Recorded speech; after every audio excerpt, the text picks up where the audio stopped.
Hello everyone, मैं Suchika Sinha study with Sinha channel में आपका स्वागत है। सीटेट जो है प्रीवियस ईयर क्वेश्चन को महत्वपूर्ण मानता है क्योंकि सिलेबस सेम है। 2023-2022 का जो भी सिलेबस है सेम है और ऑनलाइन मोड में जो क्वेश्चन की थी यही पैटर्न था जो कि 2022 में भी पूछी गई थी। थोड़ा सा कंसेप्चुअल क्वेश्चन था जो कि 2023 में देखा गया। तो इसी के बेसिक पर प्रीवियस ईयर अगर आप क्वेश्चन करते हैं तो आपका कॉन्सेप्ट अच्छे से क्लियर हो जाएगा, क्योंकि आप सब्जेक्टिव कितना भी पढ़ लेते हैं, जब क्वेश्चन आता है तो कहीं ना कहीं फंस जाते हैं, है ना। आप उससे निकाल नहीं पाते कि क्या पढ़े थे, इसका क्या आंसर होगा। तो प्रीवियस ईयर क्वेश्चन आप अच्छे से करते हैं तो आपका कॉन्सेप्ट बिल्कुल क्लियर हो जाएगा। इसीलिए प्रीवियस ईयर क्वेश्चन ही हम करा रहे हैं, जो कि पेपर 2 है, जो कि पहले भी कराए हैं। एक पेपर 1 और पेपर 2 करके 2 शिफ्ट का कराए हैं। आज 5 जनवरी 2022 का पेपर 2 है, जो कि पार्ट 2 है, जिसमें मैं 15 क्वेश्चन करा चुकी हूँ और 15 आज लेके आई हूँ, है ना। ये CDP का क्वेश्चन है। ओके, चलते हैं क्वेश्चन नंबर 16 को देखिए। क्वेश्चन नंबर 16 में है कि विद्यालय समान विद्यालयों में दिव्यांग विद्यार्थियों के समावेशन हेतु निम्न में से कौन सा प्रावधान दिव्यांग जन अधिकार अधिनियम 2016 के प्रतिकूल है। देखिए, ये जो आया था एक्ट, ये 2016 में है ना। तो ये 2016 का है, जो कि PWD एक्ट जो था वो 1995 में आया था, जिसमें 7 तरह की डिसेबिलिटीज़ की बात की गई थी। 2016 में जो आया उसे अपडेट करके 21 तरह की डिसेबिलिटीज़ की बात की, मतलब 7 तो था ही, 14 प्लस किए 21 तरह के। तो इसमें क्या था कि बच्चे का जो भी दिव्यांगता है, शारीरिक, मानसिक, बौद्धिक, अनेक पक्ष, जो भी पक्ष में, उस पे समाज जो है उसे सारे प्रोज पूरा करे, इसके लिए ये अधिनियम बना था। समाज के द्वारा ऐसा एक्ट निर्धारित किया गया था जहाँ पे बच्चे को सुविधाएं दी गई थी, समाज भी उसे सम्मानजनक नज़र से देखे और सम्मान करे, इसके लिए एक्ट बना था। तो ये तो हित की बात की थी, पर यहाँ पूछ रहा क्या है, प्रतिकूल। परीक्षा पत्र, अब देखिए क्वेश्चन पे चलते हैं। परीक्षा पत्र को पूरा करने के लिए अतिरिक्त समय, ये तो बिल्कुल सही है, मतलब सही समय उसे मिल रहा है अतिरिक्त, तो उसके पक्ष की बात हुई। यहाँ पूछ रहा है प्रतिकूल, मतलब कि इसके विरुद्ध। विद्यार्थियों की ज़रूरत पूरी करने हेतु लिपिक की सुविधा, ये भी सही है, सुविधा प्रदान हो रही है। दूसरी तथा तीसरी भाषा संबंधी कोर्सों की बाध्यता, यहाँ पर क्या बोल रहा है, यहाँ पर बाध्यता बोल रहा है, जो कि निगेटिव है। यहाँ खोज भी क्या रहा है, निगेटिव। 4 नंबर में चलते, व्यक्तिगत जरूरतों के अनुसार यथोचित संयोजन, ये भी पॉजिटिव है। तो इसका आंसर क्या होगा, इसका आंसर हो जाएगा 3 नंबर। नेक्स्ट क्वेश्चन क्या है, देखिए क्वेश्चन नंबर 17 बोल रहा है कि विद्यार्थियों की सीखने की विभिन्न जरूरतों को पूरा करने के लिए निम्नलिखित में से कौन एक बाधा है। यहाँ पूछ क्या रहा है, बाधा है। जहाँ भी बोला बाधा, तो बाधा बोला तो इसके अनुसार हमें निगेटिव ही खोजना है। अब ऑप्शन पे चलिए। गतिविधियों में कई तरह से संलग्न होना, ये तो सही है, कई तरह से आप संलग्न हो रहे। कई तरह से राय की अभिव्यक्ति, आप अभिव्यक्त करते हैं अपनी राय, तो पॉजिटिव सेंस निकला। कई तरीकों से विद्यार्थियों का नामीकरण और कर्मीकरण, ये देखिए यहाँ नामीकरण हुआ, जहाँ भी फर्स्ट, सेकेंड, थर्ड, लास्ट, तेज, मंद, ये सब नामीकरण और कर्मीकरण होता है, ये गलत है। शिक्षा व्यवस्था में से ही गलत माना है। कई तरीकों से सूचना का प्रतिनिधित्व, ये तो सही है।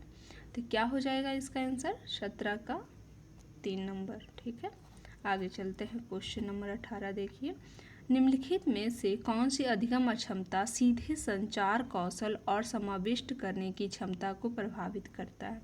जहाँ न ये सब क्वेश्चन हम आगे भी देख चुके हैं, ये दोनों क्वेश्चन न्यू है, ये दोनों जो है डिसेबिलिटीज़ ये न्यू है। ये सब हम पहले भी जो प्रीवियस ईयर कराए उसे में देखे हैं और आगे भी आएंगे ही।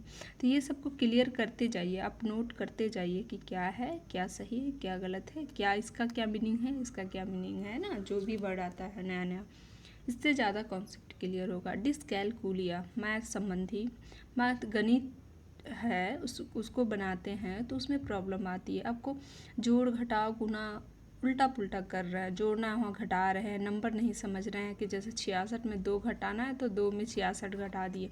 इस तरह की अक्षमता हो जाती है। ओके, डिसलेक्सिया में होता है पठन संबंधी विकार। ओके, तो इसमें क्या होता है कि बच्चा है ना, वो जैसे आप बी लिखे तो वो बच्चा क्या सोचेगा कि डी, मतलब उसे बी लिखने बोलेंगे तो वो डी लिख देगा, है ना। तो इस तरह का विकार होता है, इसमें बता दिए। डिस्फोरिया में होता है व्यवहार संबंधी विकार। उसका व्यवहार कभी स्थिर नहीं रहेगा, कभी उत्साहित रहेगा, कभी पूरा नाखुश रहेगा, मतलब हमेशा टाइम टू टाइम उसका मूड चेंज होता रहेगा। ओके, डिसफेजिया, इसमें क्या होता है कि बच्चा जो है ना वो मतलब संचार करने, कम्युनिकेशन करने में वो बहुत असक्षम हो पाता है। ओके, तो इसका आंसर क्या हो जाएगा? 4 नंबर। चलिए 19 नंबर क्वेश्चन में चलते हैं। लेखन वाले विद्यार्थियों के सफल समावेशन सुनिश्चित करने के लिए महत्वपूर्ण है कि, क्या इसके लिए महत्वपूर्ण है? खोजना क्या है? इसका पॉजिटिव खोजना है। कक्षा में ऑडियो रिकॉर्डर या लैपटॉप का उपयोग की अनुमति देना। ठीक, सही है। लेखन वाले विद्यार्थी, उसको लेखन में उसको प्रॉब्लम है, उसका क्या करना है, क्या सफल समावेशन करेंगे? तो लेखन में तो ऑडियो रिकॉर्डर, लैपटॉप देंगे तो अच्छा कर पाएगा। आकलन के लिए लिखित परीक्षाओं का व्यापक रूप से उपयोग करना। अब देखिए, सादे अनियमित कागज पत्रों पर लिखना, जब उसे आकलन के लिए लिखित परीक्षा देंगे तो वो लेखन से उसको प्रॉब्लम हो रही है, अच्छा उसे विकार है लेखन संबंधी, तो वो क्या लिखने में उसे प्रॉब्लम होगी, तो ये तो गलत होगा इसके लिए। सादे अनियमित कागज पत्रों पर लिखने के लिए अनिवार्य कर देना। बताइए, उसको लिखने के लिए गलती, उसे असक्षम महसूस होता है और उसे लाइन वाला पे भी लिख नहीं अच्छा से सकेगा। यहाँ 100 लिखे हैं तो यहाँ बच्चा लिखेगा इस तरह से, या फिर ऐसा लिखेगा कि समझ में नहीं आएगा, है ना। तो इसको तो लिखने में प्रॉब्लम है, और आप कागज़ दे रहे हैं वो भी सादे जिसमें लाइनिंग भी ना हो, ये भी प्रॉब्लम होगी। दिए गए कार्य को पूरा करने के लिए अटल सीमा निर्धारित करना। आप समय के अंदर दे दिए कि 10 मिनट में लिखना है। ओके, तो ये तो बच्चे के लिए उलझन पैदा कर देगी, तो इसका आंसर क्या हो जाएगा? 19 का 1 नंबर। चलिए 20 नंबर क्वेश्चन पे चलते हैं। निम्नलिखित में से क्या सृजनात्मकता वाले विद्यार्थियों की विशेषता नहीं है? देखिए, यहाँ नहीं पूछ रहा है सृजनात्मकता, ये क्रिएटिविटी, मतलब क्रिएटिव बच्चा के बारे में पूछ रहा है कि नहीं है। अब देखिए ऑप्शन, देखिए नहीं है तो नहीं खोजना है ना, नहीं बोला है तो नहीं खोजना है। उनकी समस्या को सुलझाने का कौशल उच्च कोटि का होता है, बिल्कुल सही है। पर हमको खोजना क्या है? नहीं। वे विभिन्न तरीकों से समस्याओं का समाधान कर सकते, बिल्कुल। उनमें नए विषयों को सीखने की जिज्ञासा कम नहीं होती है, उच्च होती है ना। ये निगेटिव है, तो इसका आंसर क्या हो जाएगा? 3 नंबर। वे अक्सर नए विचारों और नवाचारों को साथ लाते हैं, बिल्कुल सही है। तो इसका आंसर क्या होगा? 3 नंबर, क्योंकि ये सारा सही है। और खोजना क्या है? नहीं के साथ नहीं। ओके, आगे चलते हैं। माध्यमिक स्तर की एक कक्षा में शिक्षकों को क्या करना चाहिए? माध्यमिक स्तर की जो कक्षा है 6 से 8 जो कक्षा होती है, उसमें शिक्षकों को क्या करना चाहिए? अधिगमकर्ताओं की आवश्यकताओं के अनुसार अनुकूलन करने के लिए तैयार करना चाहिए, बिल्कुल करना चाहिए। पूछ क्या रहा है? क्या करना चाहिए, तो मतलब पॉजिटिव पूछ रहा है। आगे देखते हैं। अपना ध्यान मुख्य रूप से उच्च उपलब्धि प्राप्त करने वालों पर केंद्रित करना चाहिए। शिक्षक को हर एक बच्चा के नीड के अनुसार सोचना है, ये नहीं कि बच्चा उच्च कोटि से है, निम्न कोटि से, उच्च उपलब्धि है, निम्न उपलब्धि है, ये सब करने का शिक्षक का काम नहीं है ना। समावेशी शिक्षा इसी पे तो जोर दी है, तो क्या हो जाएगा? 2 तो गलत है, इसके हमको खोजना क्या? पॉजिटिव, तो पॉजिटिव तो 1 नंबर में। देखते हैं, इससे सेंस पॉजिटिव निकल रहा है, जो कि पहला नंबर से पॉजिटिव सेंस है। कक्षा में अधिगमकर्ताओं की विविधता को अनदेखा नहीं करना, विविधताओं को अनदेखा नहीं करना, सब समझना है, पर करना है वही जिससे कि बच्चा की प्रगति हो, है ना, तो ये भी गलत। मूल्यांकन के केवल मानकीकृत परीक्षा का उपयोग करना, ये भी हमको खोजना क्या है, क्या करना चाहिए, क्या बच्चों के लिए बेनिफिट होगा, तो क्या हो जाएगा 21 का 1 नंबर। ओके, आगे चलते हैं। क्वेश्चन नंबर 22 को देखिए। ओके, 22 नंबर क्वेश्चन में है अभिकथन में, किसी संप्रदाय को पढ़ाते समय एक शिक्षिका को अपने विद्यार्थियों को विपरीत दृष्टांतों और उदाहरणों पर विचार मंथन करने के लिए प्रोत्साहित करना चाहिए। बिल्कुल सही है। बच्चों को संप्रदाय पर शिक्षिका को अपने विद्यार्थियों से मतलब जो भी उसके बारे में कॉन्सेप्ट बन रहा है उससे विचार मंथन करने, तर्क करने, चिंतन करने के लिए प्रोत्साहित करना चाहिए। बिल्कुल सही। अब देखिए, तर्क में है कि गैर उदाहरण किसी संप्रदाय को समझने में कोई भूमिका नहीं निभाते, जबकि हम एक बार इसके पहले में भी बोले थे कि जो गैर उदाहरण जो होता है, बच्चा को जो है उदाहरण के साथ साथ गैर उदाहरण भी देने हैं, क्योंकि कोई भी कॉन्सेप्ट नियम बना है तो उसमें एग्जाम्पल जो होता है कहीं ना कहीं अपवाद भी उसमें आता है। तो क्या है, गैर उदाहरण की भूमिका को पे तो बल ही देना है, उसे छाट नहीं देना है। गैर उदाहरण जो है संप्रदाय को समझने में भूमिका निभाती है, तो ये तो गलत हो गया। तो इसका आंसर क्या हो जाएगा, ए सही है लेकिन आर गलत है ना। ओके, आगे चलते हैं। क्वेश्चन नंबर 23 देखिए कि एक अच्छा मैं कुछ विद्यार्थी अपने लिए निर्धारित व्यक्तिगत अधिगम लक्ष्यों को प्राप्त करने में सफल नहीं हो पाए, ऐसी स्थिति में एक शिक्षक को निम्न में क्या करना चाहिए, है ना।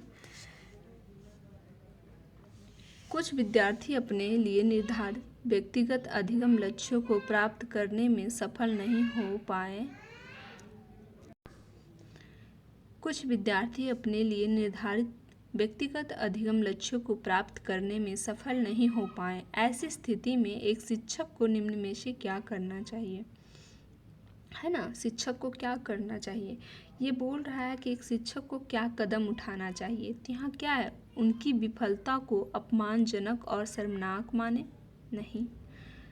अपमानजनक शर्मनाक मानेंगे बच्चा आगे बढ़ेगा कैसे। इन विद्यार्थियों को निष्कासित करें और उन्हें एक विशेष विद्यालय में जाने का सुझाव दें, बिल्कुल गलत। भविष्य के प्रयासों में उनके सफलता की बहुत कम उम्मीद रखें, सारा नेगेटिव आ रहा है सेंस। विफलता को सीखने की विकासात्मक प्रक्रिया के एक भाग के रूप में देखें, बिल्कुल सही। एक शिक्षिका अपने विद्यार्थियों की घोषणात्मक ज्ञान का आकलन करना चाहती है, निम्नलिखित में से कौन सा प्रश्न इस उद्देश्य के लिए उपयुक्त होगा। यह क्वेश्चन है घोषणात्मक ज्ञान, जिसमें ये है ना कि इसमें बच्चा डायरेक्ट आंसर देगा इस तरह का, जिसे सूत्र देते हैं, संख्या डिजिट पूछते हैं, एक जैसे बोलते हैं कि भारत का प्रधानमंत्री कौन है, इस तरह का जो क्वेश्चन करता है जिसका एक सटीक आंसर मिल जाता है, फिक्स आंसर रहता है, उसे घोषणात्मक ज्ञान कहते हैं। आप क्वेश्चन को देखिए। फिर पहला नंबर में है एक केक कैसे तैयार किया जाता है, तो यहाँ पर आप एक प्रोसेस बताइएगा। ऊबड़ खाबड़ इलाके में साइकिल को कैसे संतुलित करेंगे, ये एक प्रोसेस बताइएगा, है ना। आयतन की गणना का सूत्र बताइए, इसमें क्या बताइएगा, एक सूत्र बताइएगा जो कि चेंज नहीं हो सकता है। इसमें आप तो अलग अलग विचार व्यक्त कर सकते हैं ये सब में, है ना। गेहूं के रोपण के लिए मिट्टी तैयार करने की प्रक्रिया, जिसमें कि आप अपने लैंग्वेज में जिस तरह से बताएंगे प्रक्रिया द्वारा आप बताइएगा, है ना, सारा प्रक्रिया द्वारा। जबकि ये है एक फिक्स आंसर, इसका सूत्र निकलेगा जो कि घोषणात्मक ज्ञान होता है। तो इसका 24 का क्या आंसर होगा, 3 नंबर, है ना। ओके, चलते हैं 25 नंबर क्वेश्चन देखिए आप। एक शिक्षक अपने विद्यार्थियों में अधिसंज्ञानात्मक विकास को सुसाध्य साबित करना चाहता है, निम्नलिखित में से कौन सा कौशल इस उद्देश्य के लिए सहायक नहीं होगा। देखिए, यहाँ बोल क्या रहा है, नहीं, तो नहीं बोल रहा है तो हमको नहीं के साथ जाना है, मतलब क्या नहीं होगा। तो आप देखिए, मूल्यांकन तो सही है, प्रबोधन सही है, योजना बनाना सही है, तो क्या रटकर याद करना जो है, जो कि शिक्षा, जो नई शिक्षा नीति है या फिर जो भी अभी इधर शिक्षा नीति आई है, रटकर याद करने पे जोर नहीं दिए। बच्चा रटकर याद करेगा तो क्रिएटिव नहीं हो पाएगा। तो इसका आंसर क्या होना चाहिए?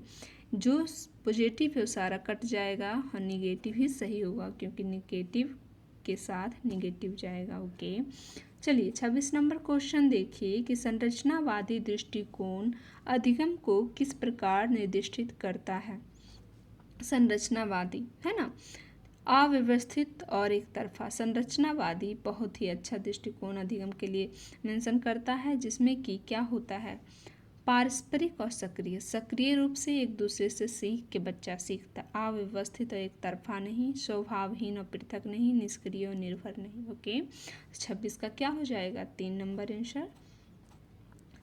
27 नंबर क्वेश्चन को देखिए, बोल रहा है कि निम्नलिखित में से कौन सा कदम विद्यार्थियों की समस्या को शुरू में बाधा डाल सकती है। हाँ, बाधा है तो क्या खोजना है? मुझे बाधा ही खोजना है, मतलब निगेटिव वर्ड ही खोजना है। समस्या को समझने के लिए स्कीमा, संरचना को सक्रिय करना, ये तो पॉजिटिव सेंस निकल रहा है। हमको खोजना क्या है? निगेटिव, तो ये तो कट जाएगा। समस्या के बारे में प्रासंगिक जानकारी पर ध्यान केंद्रित करना, ये तो सही है ना? तो ये भी गलत हो जाएगा इसके अनुसार। हमको खोजना क्या है? बाधा, किसी समस्या को प्रस्तुत करने के एक निर्दिष्ट तरीके पर अटक जाना। यहाँ अटकने की बात कर रही, जो कि बाधा के सेंस में है। समस्या के संभावित समाधानों की पहचान करना, ये तो पॉजिटिव है। खोज का क्या रहा है? निगेटिव, तो ये भी रॉन्ग। ओके, चलिए 28 नंबर क्वेश्चन को देखिए, बोल रहा है संज्ञानात्मक विकास के समकालीन दृष्टिकोण भ्रांतियों को किस प्रकार देखते हैं, है ना? समकालीन दृष्टिकोण भ्रांतियों को किस प्रकार देखते हैं? पूरी तरह से महत्वहीन और सीखने सिखाने की प्रक्रिया में एक बाधा। आमतौर पर प्रतिभाशाली विद्यार्थियों में पाए जाने वाले उच्च क्रम के अधिसंज्ञानात्मक कौशल, सहज विचार और समझ को व्यक्ति विशेष के पिछले अनुभवों में निहित है। तंत्रिका संबंधी कमी और पठन वैकल्पिक का पहचान लक्षण। देखिए यहाँ खोज क्या रहा है, ये क्वेश्चन को आप पढ़िएगा तो बोल रहा है कि समकालीन दृष्टिकोण की भ्रांतियाँ क्या है। ये है कि सहज विचार और समझ को व्यक्ति विशेष के पिछले अनुभवों में निहित है। ये हो जाएगा इसका 28 का 3 नंबर, है ना? ओके, 29 नंबर क्वेश्चन देखिए कि प्रदर्शन परिहार लक्ष्य रखने वाले विद्यार्थियों का ध्यान निम्न में से किस पर केंद्रित रहता है? प्रदर्शन परिहार जो रहता है ना, वो प्रदर्शन पर केंद्रित रहता है, परफॉर्मेंस पे केंद्रित रहता है। वो बच्चा सिर्फ सोचता है मुझे फर्स्ट लाना, उसकी व्यवहार से कोई मतलब नहीं कि हम व्यवहार में कितना परिवर्तन कर रहा है, अपने ज़िंदगी को किस तरह से समझे, इस पे नहीं रहता है। फर्स्ट ग्रेड लास्ट ग्रेड इसके बारे में सोचता है कि हम फर्स्ट कैसे आएँ, दिखाने के लिए, है ना? खुद को मतलब एक समझने के लिए कि हम किसी को कैसे कंपेरिजन करके मतलब किसी को हरा के हम आगे बढ़ें, ये इस पे जोर रहता है। जब वो नहीं जीत पाता है, नहीं फर्स्ट आ पाता, तो कहीं ना कहीं उसे असफल होने का डर रहता है कि अगर हम नहीं पास हुए तो हम असफल भी तो होंगे, इसका डर रहता है। तो क्या हो जाएगा? असफल होने का डर, ये सब नहीं होगा, है ना? चलिए 29 नंबर हो गया। 30 नंबर क्वेश्चन देखिए, किसी कार्य की सफलता या विफलता पर निम्नलिखित में से कौन सा आरोपण भविष्य में विद्यार्थियों की प्रेरणा और समरूपी कार्यों में संलग्न होने के प्रयासों में वृद्धि कर पाएगा? देखिए यहाँ पर है कि बच्चा असफल या सफल या असफल दोनों हो सकता है। तो बच्चा में क्या होना चाहिए जिससे कि वो अपने इमोशन को, अपने आप को सही दिशा में आगे ले जा पाए? तो बच्चा अगर आंतरिक रूप से भी प्रेरित रहेगा तो वो भी सफलता और सफलता किसी का डर नहीं, उसको लगता है हम कल से आज बेटर हैं और आगे किसी से कंपैरिजन नहीं, खुद से कंपैरिजन करना है कि हम क्या कर रहे हैं, है ना? बेटर कर रहे हैं कल से कि नहीं। और नियंत्रित रहेगा, वो खुद कंट्रोल कर लेगा अपने आप को, है ना? क्या हो जाएगा, आंतरिक और नियंत्रित। आंतरिक है पर स्थिर है, ये नहीं होता, स्थिर नहीं रहता, वो फिर चेंज करते रहता है ना।